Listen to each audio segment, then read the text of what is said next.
여호수아와 갈렙을 제외하고 모세를 비롯한 출애굽 1세대 백성들 전부가 가나안 땅에 들어가지 못하지요. 죄로 인해서 들어가지 못합니다. 벌을 받아서 못 들어가요. 광야에서 다 죽었습니다. 여호수아 갈렙을 빼고 모세를 비롯한 출애굽 1세대는 다 광야에서 죽었어요. 눈앞에 가나안 땅이 다 보이는데 그 직전에 다 죽습니다. 모세의 뒤를 이어 여호수아가 이스라엘의 2대 지도자로 세움을 받지요. 여호수아의 지휘 아래 이스라엘 백성들이 요단강을 건너 드디어 가나안 땅에 발을 들이게 됩니다. 역사적인 순간이에요. 여기까지 오는데 장장 40년이라는 시간이 걸렸습니다.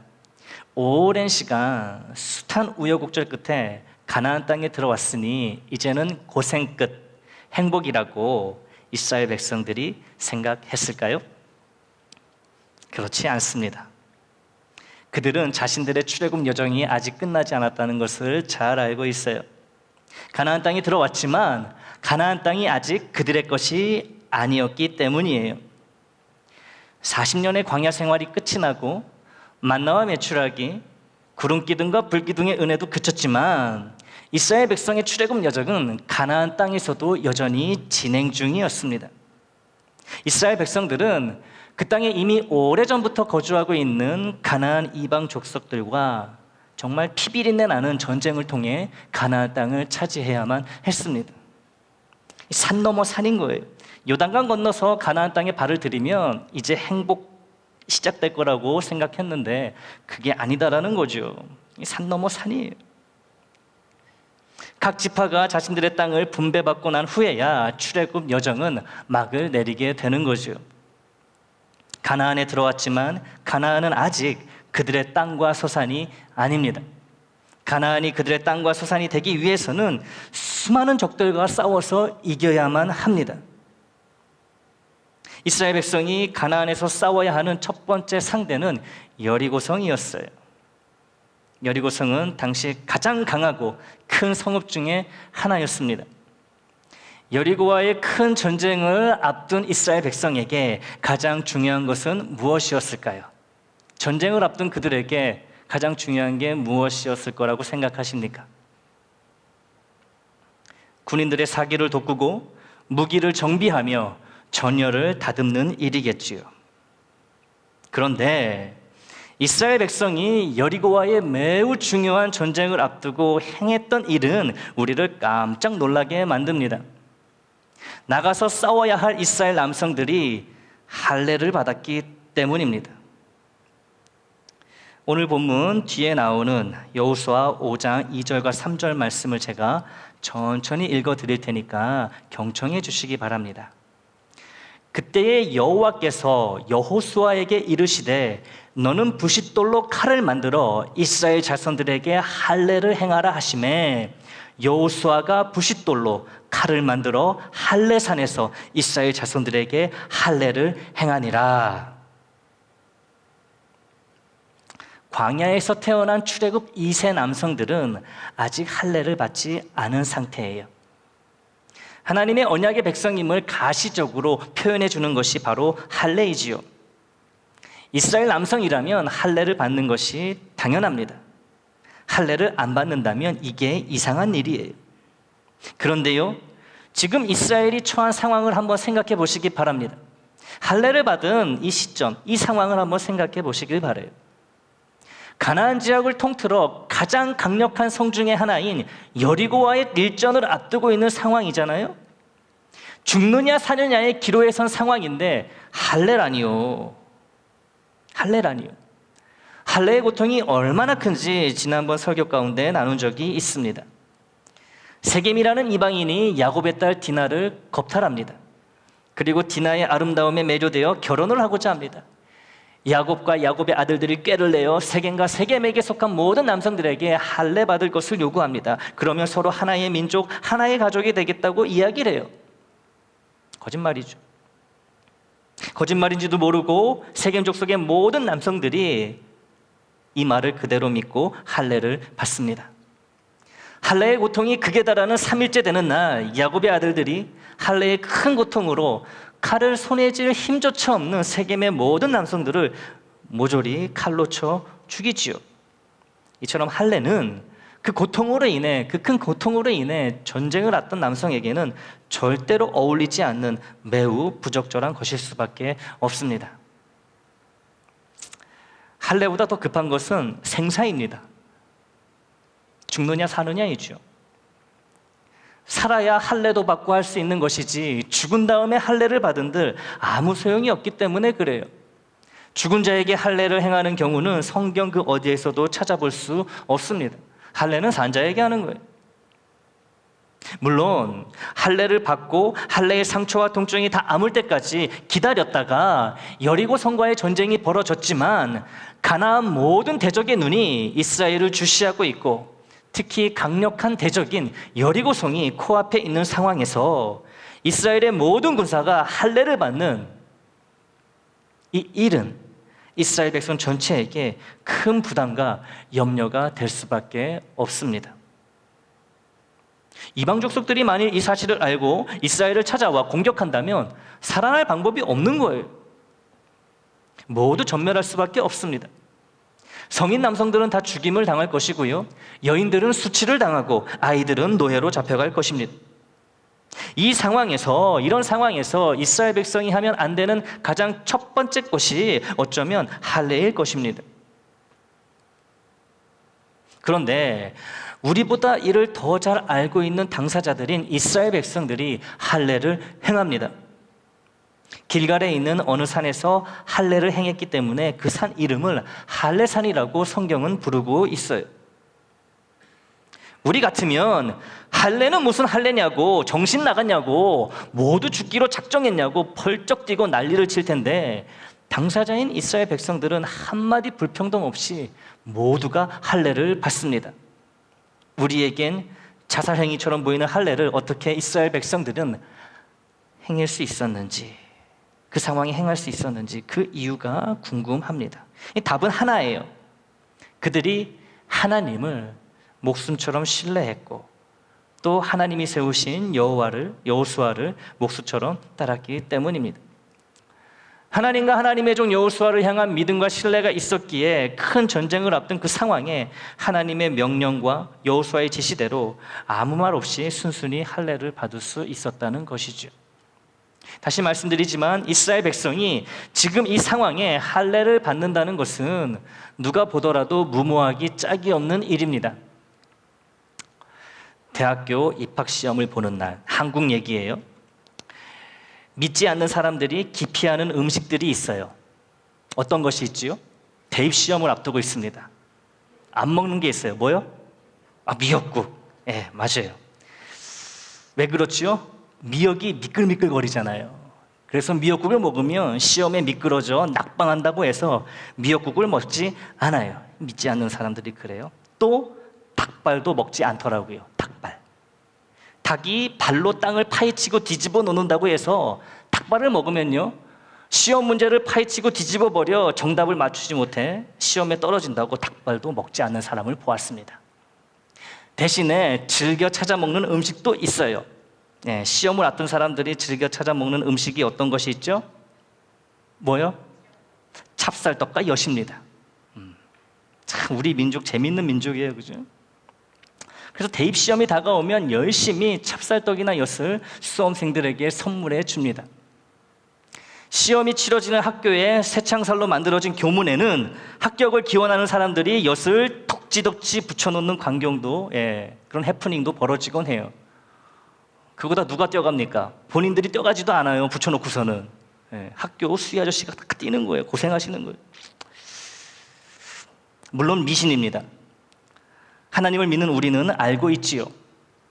찹쌀떡을 배 터지게 먹는다고 떨어질 사람이 합격하지 않는다는 것과 미역국을 한 사발 들이키고 시험을 봐도 붙을 사람이 떨어지지 않는다는 것을 잘 알고 있어요. 우리는. 믿는 우리는 기도하며 열심히 준비하여 시험을 보고 결과를 기다리면 그걸로 끝인 것이요. 찹쌀떡을 먹느니 미역국을 안 먹느니. 하지만 많은 사람들이 정작 믿어야 할 주님은 믿지 않고 믿지 말아야 할 미신은 믿어버립니다. 큰일을 앞둔 사람의 마음은 불안하기 마련인지라 무엇이라도 의지할 만한 무언가를 본능적으로 찾기 때문이에요. 이 지푸라기라도 잡는다 그러잖아요. 이스라엘 백성은 미신이나 우상을 믿는 자들이 아니라 살아계신 하나님을 믿는 자들입니다. 그러나 여리고 성과의 큰 전쟁을 앞둔 이스라엘 백성의 마음이 할례를 행하고 받을 만큼 한가한 것도 아니에요. 긴장과 초조가 그들을 숨막히게 했을 것입니다. 그들이 비록 전쟁에 이기기 위해 무엇을 먹고 무엇을 먹지 말아야 할지, 잠에서 일어날 때 왼쪽으로 일어날지 오른쪽으로 일어날지 이런 미신을 믿고 따르지는 않았을지라도 그들이 그 당시 그 상황에서 이것만큼은 안 했으면 좋겠다고 가장 먼저 손꼽을 수 있었던 것은 할례였을 것입니다. 여리고성 주민뿐만 아니라 가나안에 있는 모든 이방 족속이 이스라엘을 극도로 경계하며 주시하고 있는 상황이에요. 그들의 입장에서 이스라엘 백성은 침략자일 수밖에 없으므로 어떻게 해서든 몰아내야 하는 존재들입니다. 이스라엘의 빈틈이 보이는 즉시 몸에 침투한 세균을 격렬하게 공격하는 백혈구처럼 이스라엘에게 이 이방 족속들이 몰려들어 이스라엘 백성을 전멸시키거나 가나안 땅에서 쫓아내려 할 것입니다. 그런데 이 상황에 할례라니요. 할례를 명하신 하나님이나 이 할례 명령을 이스라엘에 선포한 여호수아나 여호수아에게 들은 대로 하나님이 명하신 할례를 행하는 이스라엘 백성이나 우리가 보기에는 영 탐탁지 못합니다. 솔직히 가장 탐탁지 않은 분은 하나님이십니다. 요구하시는 게 어지간하셔야 하는데 이 상황에 할례를 요구하시며 순종하라고 하시는 게 너무해 보이기 때문이에요. 물론 우리는 하나님이 이후에 이스라엘 백성 중 단 한 명의 피 흘림 없이 여리고성을 말 그대로 시군죽 먹듯 거저 빼앗게 하신다는 것을 알고 있습니다. 하지만 할례를 행하고 있는 이스라엘 백성들은 아직 이 사실을 모르고 있어요. 하나님이 그처럼 손쉽게 여리고성을 그들의 손에 쥐어주실지 아무도 모르고 있다는 것이죠. 그러니 우리가 이스라엘 백성 입장에서 보자면 지금 이 상황에 여리고와의 큰 전쟁을 앞두고 있는 이 상황에 할례를 행하고 받는 것은 전쟁을 포기하고 그냥 죽으라는 것으로 여겨졌을 법도 합니다. 적어도 우리에겐 그렇게 여겨진다는 거지요. 이런 말 아시지요? 어차피 줄 거 좀 곱게 주면 어디가 덧나니? 어차피 이렇게 될 텐데 처음부터 좀 잘하면 어디가 덧나니? 이 말 잘 아시죠? 이 말을요, 지금 이 상황에 할례를 명하시고 이스라엘의 순종을 요구하시는 하나님께 할 수 있을 것만 같아요. 어차피 여리고성을 하나님의 손으로 직접 무너뜨리실 텐데 이스라엘 백성이 할례 받기 전에 미리 이 사실을 알려주셨으면 얼마나 좋았을까, 이런 마음이 우리에게 든다는 거죠. 그러면 이스라엘 백성들이 편하게 할례를 받을 수 있잖아요. 어차피 그렇게 하실 거 왜 미리 이스라엘 백성에게 할례라는 큰 부담을 주신 건지 하나님께 드릴 말씀이 많은 우리입니다. 그렇잖아요. 어차피 그렇게 하실 거니까요. 하나님이 할례를 명하시는 이 부분에 있어서는 우리의 눈에 탐탁치 않아 보인다, 이렇게 잠정적으로 결론을 내리고 여호수아와 이스라엘 백성에게 시선을 돌려보겠습니다. 하나님의 할례 명령을 아무 말 없이 받아들여 이를 이스라엘 백성에게 명하는 여호수아나 이 할례 명령에 순종하는 이스라엘 백성이나 우리에겐 탐탁치 않은 것은 마찬가지입니다. 그런데 한 가지 의문점이 있어요. 40년의 출애굽 여정을 지나오면서 수많은 전쟁을 치른 여호수아와 이스라엘 백성들이 큰 전쟁을 앞두고 그들에게 주어진 하나님의 할례 명령을 한마디 불평 없이 따르고 있다는 거예요. 이거 굉장히 이상한 일입니다. 이 상황에 할례를 명하시는 그 하나님의 명령을 듣고 아무도 불평하지 않고요, 다 할례를 받아요. 굉장히 이상한 일입니다. 이스라엘 백성의 주특기 중에 하나를 꼽으라면 툭하면 수근거리는 것, 즉 일이 있을 때마다 하나님과 모세를 원망하며 불평하는 것입니다. 선수들이에요. 불평하고 원망하는 데는 따라올 민족이 없습니다. 일단 불편하면은 불평하고 원망부터 합니다. 모세부터 시작해서 하나님까지 올라가는 거예요. 목마르다고 불평해, 고기 먹고 싶다고 불평해, 이래서 원망 저래서 원망하는 자들이 이스라엘 백성이에요. 불평하고 원망하는 출애굽 1세대들이 다 죽어 없어졌고, 지금 가나안 땅에 들어와 할례의 명령에 순종하는 출애굽 2세들로, 이 사람들은 출애굽 2세들로 1세대보다 믿음이 좋아서 그런 거 아니냐고, 그래서 불평하지 않고 순종하는 거 아니냐고 이렇게 생각할지도 몰라요. 그러나 가나안 정착 후에 이스라엘 백성들에 관한 성경의 이야기들을 보면 부전자전이에요. 1세대나 2세대나 똑같습니다. 그 부모의 그 자식들이에요. 그런 2세대들이 가나안 땅에 들어와 큰 전쟁을 앞두고 할례를 하라는 하나님의 명령에 불평이나 원망을 하지 않고 순순히 순종하고 있다는 것은 참으로 이상한 일이 아닐 수 없다는 거죠. 여호수아야, 모세의 뒤를 잇는 훌륭한 하나님의 종이니 하나님의 할례 명령에 따를 수도 있겠다 싶지만, 불평과 원망의 전문가들인 이스라엘 백성들이 그 어떤 저항이나 반대 없이 할례 명령에 순종하고 있다는 것은 생각할수록 이상하고 이해가 가지 않습니다. 이 상황에 할례를 명하시는 하나님은 탐탁치 않아 보이고, 이 상황에 할례를 하란다고 진짜로 할례를 행하는 이스라엘 백성들은 이상하기 짝이 없습니다.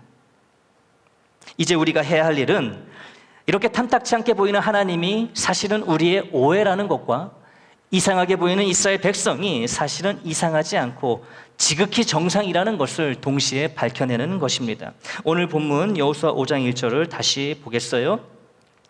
요단 서쪽의 아모리 사람의 모든 왕들과 해변의 가나안 사람의 모든 왕들이 여호와께서 요단물을 이스라엘 자손들 앞에서 말리시고 우리를 건너게 하셨음을 듣고 마음이 녹았고 이스라엘 자손들 때문에 정신을 잃었더라. 이 말씀이, 오늘 이 본문 말씀이 하나님을 탐탁치 않게 보는 우리의 오해와 이스라엘 백성을 이상하게 보는 우리의 오해를 한 방에 날려주는 명쾌한 해답이 됩니다. 비록 무시무시한 여리고성과 전쟁을 앞두고 있는 절박하고 긴박한 상황이지만 여호수아를 비롯한 이스라엘 모든 백성은 하나님의 할례 명령에 따르지 않을 이유가 전혀 없었던 거예요. 오히려 따를 수밖에 없는 상황입니다. 왜냐하면 하나님이 가나안 땅에 들어와 있는 이스라엘 백성을 보고 가나안의 모든 이방 족속들이 왕에서 백성에 이르기까지 모두 이스라엘을 두려워 벌벌 떨도록 하나님이 그렇게 만들어 놓으셨기 때문이에요. 마음이 녹았고 정신을 잃었다는 것은 이스라엘 백성, 하나님이 함께 하시는 이스라엘 백성을 보고 가나안의 모든 족속들이 왕에서 백성에 이르기까지 겁에 질렸다라는 거예요. 벌벌 떨고 있다는 얘기예요. 정신을 잃었다라는 말은 정신줄을 놓았다라는 얘기예요. 이스라엘 백성이 지금 있는 이곳에서 할례를 받아 며칠을 꼼짝 못하든 하루 종일 놀고 먹고 잠을 자든 하나님이 할례를 명하신 지금 이 상황은 그 어떤 이방 족속도 이스라엘 백성 앞에 감히 나서지 못하는 상황이라는 거죠. 하나님이 이런 상황을 미리 만들어 놓으신 거예요. 이스라엘 백성이 할례를 받든 아니면은 띵가띵가 놀든 그 어떤 이방 족속도 감히 이스라엘 백성 앞에 나올 생각을 못하는 거예요. 왜요? 하나님이 그렇게 만들어주셨기 때문에 그래요. 요단 강물이 말라버렸잖아요. 그래서 이스라엘 백성이 건너잖아요. 두려운 거예요. 야, 저들이 믿는 하나님이 굉장하구나. 정신줄을 놓아버리는 거죠. 가나안의 모든 이방 족속들이 공황 상태에 빠져 있는 거예요. 공황 상태. 이스라엘의 이자만 들어도 모두 경기를 일으킬 정도까지 하나님이 지금 그런 상황을 만들어 놓으셨다는 거죠. 그리고 여호수아 5장 1절에 오늘 본문에 우리라는 표현이 나와 있듯이 모든 이스라엘 백성들은 하나님의 이러한 역사를 잘 알고 있었습니다. 이런 상황이라는 걸 잘 알고 있었다는 거죠. 누울 자리를 보고 다리를 뻗으라는 말이 있습니다. 상황을 가려가며 처신하라는 의미의 말이지요. 우리가 하나님을 탐탁지 않게 보고 이스라엘 백성을 이상하게 봤던 이유는 하나님이 이스라엘 백성에게 상황이 맞지 않는 순종을 명하시고 이스라엘 백성은 상황에 맞지 않게 순종을 했다고 생각했기 때문입니다. 그러나 오늘 본문에서처럼 하나님도 누울 자리를 보시고 다리를 뻗으셨고 이스라엘 백성도 누울 자리를 보고 다리를 뻗었습니다. 하나님은 이스라엘 백성에게 할례를 명하실 만한 상황이니까 할례를 명하셨던 것이고 이스라엘 백성은 할례의 명령을 받아 순종할 만한 상황이니까 순종을 했던 것입니다. 하나님은 할례를 명령하시기 전에 이스라엘 백성이 아무 걱정 없이 안전하게 할례를 받을 수 있는 상황을 만들어 놓으셨습니다. 그래서 이스라엘 백성은 그들답지 않게 불평과 원망의 말 한마디 없이 할례의 명령에 순종할 수 있었습니다. 사랑하는 애장가족 여러분, 어렵고 급한 상황, 다급하고 위험한 상황에서 우리 하나님은 나에게 엉뚱해 보이는 것들을 요구하실 수 있습니다. 지금 이 상황에 그걸 하라고요? 꼭 지금 해야 하나요? 나중에 하면 안 될까요?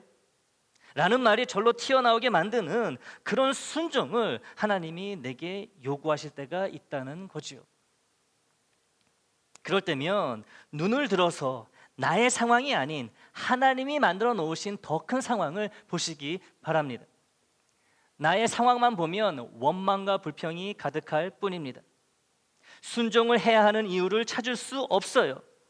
그러나 나의 상황을 감싸고 있는 하나님의 더 큰 상황을 보게 되면 우리는 여호수아와 이스라엘 백성처럼 순종할 만하고 순종할 수밖에 없는 이유를 분명히 찾게 될 줄 믿습니다. 누울 자리를 보고 두 다리를 쭉 뻗듯이 순종할 만한 상황에서 거리낌 없이 순종하는 우리 자신을 발견하게 될 것입니다. 고린도전서 10장 13절에는 이런 말씀이 기록되어 있어요. 사람이 감당할 시험 밖에는 너희가 당한 것이 없나니 오직 하나님은 미쁘사 너희가 감당하지 못할 시험 당함을 허락하지 아니하시고 시험 당할 즈음에 또한 피할 길을 내사 너희로 능히 감당하게 하시느니라. 아멘. 하나님이 우리에게 주시는 시험에는 순종이라는 시험도 있습니다. 그러므로 고린도전서 10장 13절은 이렇게도 읽어볼 수 있어요.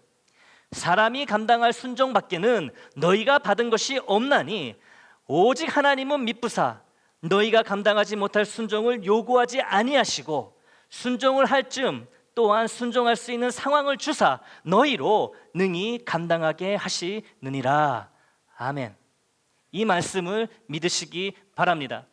그리하여 하나님이 어떤 순종을 요구하시든 내 상황이 아닌 하나님의 상황 속에서 그 순종을 바라보시기 바랍니다. 그러면 내게 명하시는 그 순종을 내가 능히 감당할 수 있으며 순종할 수밖에 없는 상황이라는 것을 명확히 알게 될 것입니다. 교인이라는 말은 교회에 소속되어 그 교회를 다니고 섬기는 자를 뜻합니다. 그냥 성경책 들고 왔다 갔다 하는 게 교인이 아니고요, 확실한 소속감을 가지고 교회를 위해 섬기고 봉사하는 자가 교인이라는 거예요. 우리는 애장의 교인입니다. 그러므로 여기 애장교회에는 여러분 각자의 자리가 다 구별되어 있어요. 교회에 있는 나의 자리는 곧 순종의 자리이기도 합니다. 우리는 각자의 자리에서 하나님께 우리의 바램을 간구하고 하나님은 우리에게 순종을 요구하십니다. 초신자나 오래된 기존의 교인이나 각자의 자리에 있는 우리 모두에게 하나님은 늘 순종을 요구하고 계십니다. 순종하지 않으면 나의 자리는 무너지게 되고 나의 자리가 무너지면 교회가 온전히 서 있지 못하게 됩니다. 교회 자체가, 교회라는 것이 하나님을 향한 주님의 순종으로 태어났기 때문에 그래요. 태생 자체가 교회는 순종이라는 거예요. 여러분에게 선한 부담을 드리고자 합니다. 하나님은 지금 여기에 앉아있는 우리 모두에게 순종을 요구하십니다. 내가 불려지고 있는 직분 자체가 그 증거예요. 직분은 곧 순종의 다른 이름입니다. 직분이 중직일수록 순종의 무게가 더 무거워지고 책임도 무거워지는 거예요. 권위가 높아지는 게 아니고 목소리가 커지는 게 아니고 순종의 무게가 더 무거워져서 고개를 점점 숙일 수밖에 없다는 거죠. 내가 그럴만 하니까 재직이 되고 중직이 되었다는 교만한 생각도 피해야 하지만, 나 같은 사람은 재직도 중직도 되면 안 되는 사람인데 교회에서 억지로 등 떠밀어서 어쩔 수 없이 재직이 되고 중직이 되었다고 생각하는 이런 오만함도 반드시 피해야 합니다. 교회는 일을 잘하는 사람보다 믿음으로 순종을 잘하는 사람이 필요한 곳이기 때문에 그래요. 사람의 능력으로 운영되어지고 서가는 게 교회가 아니다라는 거죠. 능력이 없고 세상적으로 볼 때 보잘것없어도 순종을 잘하는 사람이 있다면 그 교회는 강건한 교회, 하나님의 역사가 이루어지는 교회라는 거예요. 능력이 좋아서 수단이 좋아서 재직이 되고 중직이 된다면 교회와 세상이 다른 점이 무엇이 있겠습니까? 기억하시기 바랍니다. 하나님은 능력이 없는 자의 순종을 통해 전능으로 역사하시는 분이심을 믿고 기억하시기 바랍니다. 저를 비롯한 우리 모든 애장 가족들이 이렇게 고백하게 되기를 원합니다. 한번 따라해 보세요. 나는 무능하지만 나에겐 순종의 열심이 있습니다. 나의 능력이 아닌 나의 순종으로 맡겨주신 귀한 직분에 최선을 다하겠습니다. 아멘. 이 고백이 우리 교회 모든 직분자들의 공통된 고백이 되기를 축복합니다. 그러기 위해 하나님의 상황이라는 큰 틀에서 나의 상황을 바라보시기 바랍니다. 처음엔 말이 안 되고 불가능해 보이는 순종일지라도 지극히 당연하고 정상적인 순종으로 변화될 것입니다. 그러면 그 순종은 이제 나의 것이 되고, 나의 그 순종을 통해 하나님은 말도 안 되고 불가능한 방식으로 하나님의 역사를 이루어 나가실 것입니다. 하나님이 내게 요구하시는 모든 순종은 절대로 과하지 않습니다. 불가능하거나 터무니없는 것도 절대로 아닙니다. 할 만한 순종, 해야 하는 순종밖에 없습니다. 내가 충분히 순종할 수 있도록 하나님이 나를 위해 이미 만들어 놓으신 그 순종의 상황을 잘 깨닫고 잘 발견하게 되기를 축복합니다. 하나님의 상황에서 보면 충분히 할 만하니까, 해야 하니까, 할 수 있으니까 순종하는 저와 여러분이 되길 주님의 이름으로 축원합니다.